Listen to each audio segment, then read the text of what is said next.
Baik, Assalamualaikum warahmatullahi wabarakatuh. Jadi kami dari kelompok SMN 3 Surakarta ingin memaparkan hasil diskusi kami terkait dengan demonstrasi kontekstual mata kuliah pembelajaran sosial emosional topik 2. Ya, jadi anggota kelompok kami yang pertama ada Arik Dulfaus, kemudian saya sendiri Danar Aris Prasetyo, yang ketiga Kurnia Intansari, yang keempat Vicky Komariah, dan yang kelima Wahyuni Krismasari. Jadi kami akan membahas terkait diskusi yang sudah disajikan di LMS di demonstrasi kontekstual. Diskusi yang pertama yaitu kami menjawab pertanyaan, apa tantangan bagi guru untuk menjadi contoh atau teladan, khususnya dalam hal sosial emosional. Nah, pada pertanyaan ini silakan teman-teman ada yang mau mencoba menjawab pertanyaan tersebut, silakan. Saya izin mencoba menjawab, Mas Danar. Ya, silakan Bentan. Baik, menurut saya salah satu tantangan yang dihadapi guru untuk menjadi contoh atau teladan, khususnya dalam hal sosial emosional, yaitu mengendalikan suasana perasaan atau mood ketika sedang tidak stabil. Nah, jadi adanya sikap atau perlakuan peserta didik yang kurang baik, ini memicu sistem emosional. Yang harus dilakukan guru adalah tetap profesional menjalankan peran sebagai guru. Nah, oleh karena itu, guru harus mampu mengelola sisi emosional, sehingga penting bagi guru untuk menguasai kompetensi EMC kuadrat atau empati, mindfulness, compassion, dan juga critical inquiry. Khususnya mindfulness, yakni kemampuan mengelola emosi. Nah, selain itu, perlunya guru menumbuhkan empati agar memahami bahwa individu pada setiap waktu memiliki kondisi yang berbeda-beda yang terkadang melatar belakangi seorang individu melakukan suatu tindakan tertentu. Nah, mungkin itu salah satu tantangan yang dihadapi guru Mas Danar. Oke, baik. Terima kasih, Mbak Intan.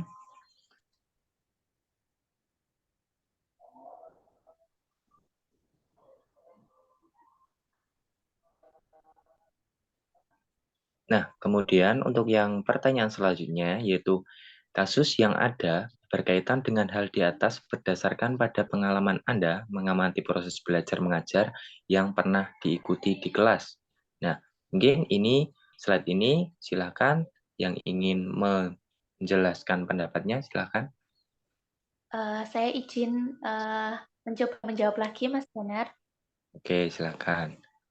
Nah, jadi menurut saya kasus yang pernah saya amati dalam proses pembelajaran itu, yang pertama peserta didik terkesan cuek dan juga kurang menghargai atau menghormati guru.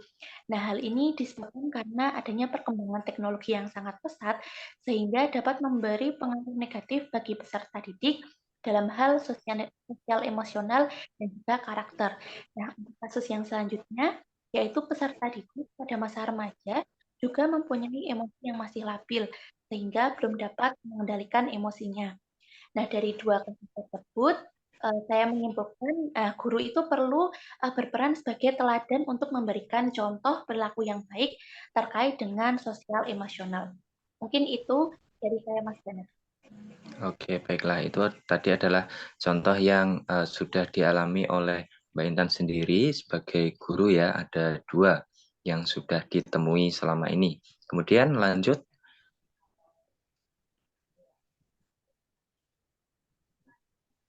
Nah, ini adalah untuk pertanyaan selanjutnya, yaitu mengenai bagaimana sekolah bisa mendukung pembelajaran sosial emosional dan apa saja tantangan yang dihadapi bagi sekolah. Silakan yang ingin menjelaskan.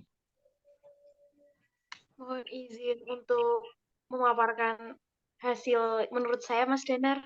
Oke, Mbak Vicky, silakan. Jadi menurut saya, sekolah itu dapat mendukung pembelajaran sosial emosional dan tantangannya apa aja itu yang pertama dengan memberikan pelatihan kepada guru mengenai cara meningkatkan kompetensi sosial emosional yang ada pada diri untuk terampil dalam mengelola emosi dan menuntun, membimbing, serta mengajarkan kepada peserta didik.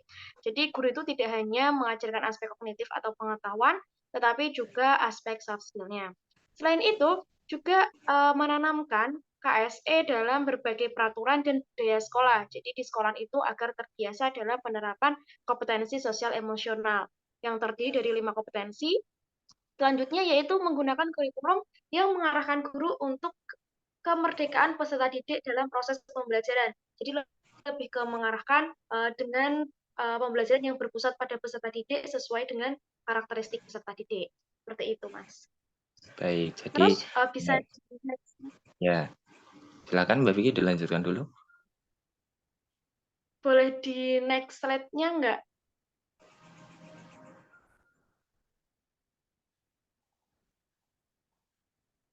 Oke, jadi ini kasus selanjutnya yaitu apakah karakter peserta didik itu bisa mempengaruhi penerapan pembelajaran sosial emosional? Nah, jelaskan coba bagaimana menghadapi kendala tersebut. Mbak Vicky mau disambung lagi? Silakan. Ya, saya izin menyambung lagi ya, Mas. Karakteristik peserta didik itu memengaruhi penerapan pembelajaran sosial emosional. Misalnya nih, dalam suatu kelas berisi peserta didik yang rata-rata memiliki pengelolaan sosial emosional yang matang, akan berbeda penanganan dengan suatu kelas yang berisi peserta didik yang sosial emosionalnya belum stabil. Nah, pelatihan-pelatihan tadi juga berhubungan dengan ini ya. Kelas yang sosial emosionalnya lebih matang akan lebih mudah dikondisikan dan diajak bekerja sama untuk mencapai tujuan pembelajaran dan pelaksanaan pembelajaran berjalan mendekati yang direncanakan. Namun, kelas yang berisi peserta didik yang sosial emosionalnya kurang stabil akan memicu terjadinya gejolak dalam aktivitas pembelajaran. Seperti itu. Terima kasih. Oke, terima kasih Mbak Vicky sudah menyampaikan pendapatnya mengenai pertanyaan yang kami diskusikan. Kemudian selanjutnya yaitu kelas dengan sosial emosional yang kurang itu seperti apa kira-kira? Nah, mungkin ada yang mau menjelaskan, saya persilakan.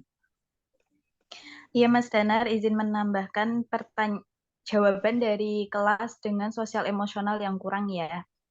Ya, silakan Mbak Risma. Nah, peserta didik yang tidak ingin maju menyampaikan hasil pekerjaannya, dari kejadian tersebut tentu akan mengambil alokasi waktu yang lebih lama dalam mencapai tujuan pembelajaran. Jadi kalau ada kelas yang emosional kurang, misalnya seperti itu, contohnya solusinya itu bisa menanamkan kompetensi sosial emosional dalam pembelajaran sehingga belajar tidak hanya dari sisi kognitif saja, namun dapat membentuk individu yang memiliki kematangan sosial emosional. Bentuk penanaman kompetensi sosial emosional yang bisa dilakukan itu seperti membiasakan kesadaran diri dengan mengatur pernafasan, kemudian membiasakan diri dalam pengelolaan diri, kemudian pengambilan keputusan yang bertanggung jawab, dan belajar kesadaran sosial dengan mengasah keterampilan agar tercipta suasana kondusif yang saling menghargai satu sama lain. Seperti itu, Mas Danar. Oke, ya terima kasih Mbak Risma sudah menyampaikan pendapatnya. Kemudian kita lanjutkan ke diskusi yang kedua.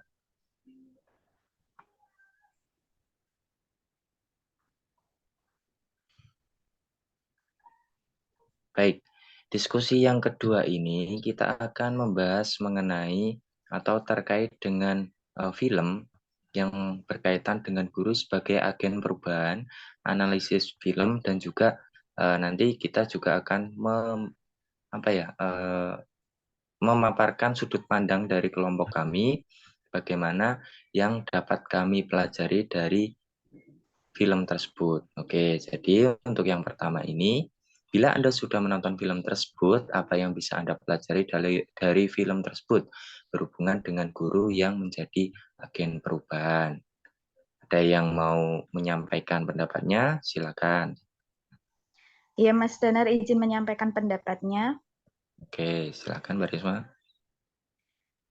Peran agent of change ini, guru itu kan agent of change ya.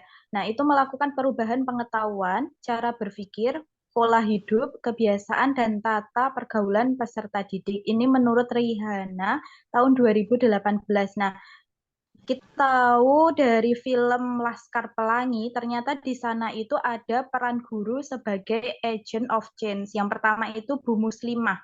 Nah, Bu Muslimah itu yang membawa Harun anak yang menderita sindrom Down untuk bersekolah seperti anak normal. Hal tersebut dilakukan karena tidak boleh ada perbedaan antara anak yang sindrom Down dengan anak yang normal dalam menuntut ilmu. Hanya saja perlu adanya pemahaman kepada anak yang normal agar dapat menghargai dan memposisikan Harun yang anak sindrom Down itu sama seperti anak-anak yang lainnya. Dalam mendidik perlu adanya kelembutan dan kasih sayang, sehingga dapat membuat Harun menjadi lebih percaya diri dan merasa ada yang membimbingnya. Kemudian ada juga usaha dari Bu Muslimah dalam mengajar sehingga dapat memenangkan lomba 17 Agustus dan cerdas cermat dengan mengalahkan Dr. Andes Zulfikri. Seperti itu contoh dari peran guru yang ada dalam film Laskar Pelangi, Mas Danar. Oke, baik. Terima kasih Mbak Risma sudah menyampaikan bagaimana hal yang kita pelajari berhubungan dengan guru yang menjadi agen perubahan dari film tersebut. Selanjutnya, nah ini kemudian diskusi yang kedua dari kelompok kami. Bila Anda sudah menonton film tersebut, apa yang bisa Anda pelajari dari film tersebut berhubungan dengan guru yang menjadi agen perubahan? Nah, ini ada yang mau menjelaskan, saya persilahkan. Ini lanjutan dari yang disampaikan Mbak Risma di. Ya, izin menjawab Mas Danar. Ya, Mas Aik, monggo. Ya, ini hubungan antara guru dari film itu menjadi agen perubahan. Dilihat dari IMC2 atau kompetensi sosial dan relasi sosial. Nah, itu yang pertama ada empati. Bu Muslimah mengetahui bahwa Mahar sangat menikmati dengan bakatnya mengenai seni. Nah, selanjutnya ada compassion, yaitu Bu Muslimah menjadikan Mahar sebagai ketua tim saat mengikuti lomba karnaval. Ya, selanjutnya ada mindfulness. Ya, saat dalam kelas terdapat beberapa kambing. Nah, di sini Bu Muslimah menarik nafas, mengajak peserta didik untuk melaksanakan pembelajaran di luar kelas. Yang selanjutnya ada critical inquiry. Dalam kritik ini, Bu Muslimah mengamati Mahar yang sedang bernyanyi saat Ikal sedang bersedih. Bu Muslimah menyimpulkan bahwa bakat Harun berasal dari, bakat Mahar berada di bidang seni, seperti itu. Baik, terima kasih Mas Arik sudah menyampaikan pendapatnya mengenai film tersebut. Kemudian, next. Nah, ini yang kita diskusikan lagi yaitu mengenai apa yang bisa Anda pelajari dari kejadian atau film tersebut dan apa hubungannya dengan sosial emosional yang berkaitan dengan Deadwood Society dan juga sekolah rimba. Mas Arik dapat menyambung lagi mungkin pendapatnya? Ya, dalam Deadwood Society dan sekolah rimba ini hubungan dengan pembelajaran sosial emosional dapat dilihat, yaitu antara lain yang pertama itu Butet mengajar dengan kreatif menggunakan segala cara untuk mendekati orang rimba. Nah, hal ini masuk dalam self-awareness. Yang kedua, usaha-usaha Butet yang dilakukan misalnya mengajar anak-anak rimba bersepeda, mengusahakan pengobatan bagi rombong orang rimba yang terkena wabah, hingga terpaksa memberikan pelajaran baca tulis secara sembunyi-sembunyi ketika pendidikan yang dibawanya dianggap membawa sial. Nah, hal ini termasuk ke dalam self-management dan responsible decision making. Nah, selanjutnya hubungan yang muncul di antara Butet dan anak-anak rimba didikannya adalah sebuah hubungan timbal balik. Nah, ini disebut juga social awareness dan relationship skill. Yang selanjutnya tidak hanya sebatas pada transfer ilmu pengetahuan, tetapi Butet dan kawannya juga mencoba masuk lebih dalam untuk menyadarkan orang rimba akan potensi dan makna eksistensi mereka. Di sini termasuk ke dalam self-management. Mungkin seperti itu yang dapat saya sampaikan, Mas Nana. Ya, baiklah, terima kasih Mas Arik. Kemudian selanjutnya masih ada atau tidak? Ada slide lagi atau tidak? Nah, ini adalah daftar pustaka yang kami gunakan dalam diskusi kami dan menjawab pertanyaan-pertanyaan serta mempelajari video yang sudah disajikan. Mungkin demikian penyampaian dan pemaparan dari kelompok kami. Kurang lebihnya mohon maaf. Semoga menjadi tambahan wawasan dan pengetahuan untuk rekan-rekan semuanya. Kurang lebihnya mohon maaf. Sekian. Wassalamualaikum warahmatullahi wabarakatuh.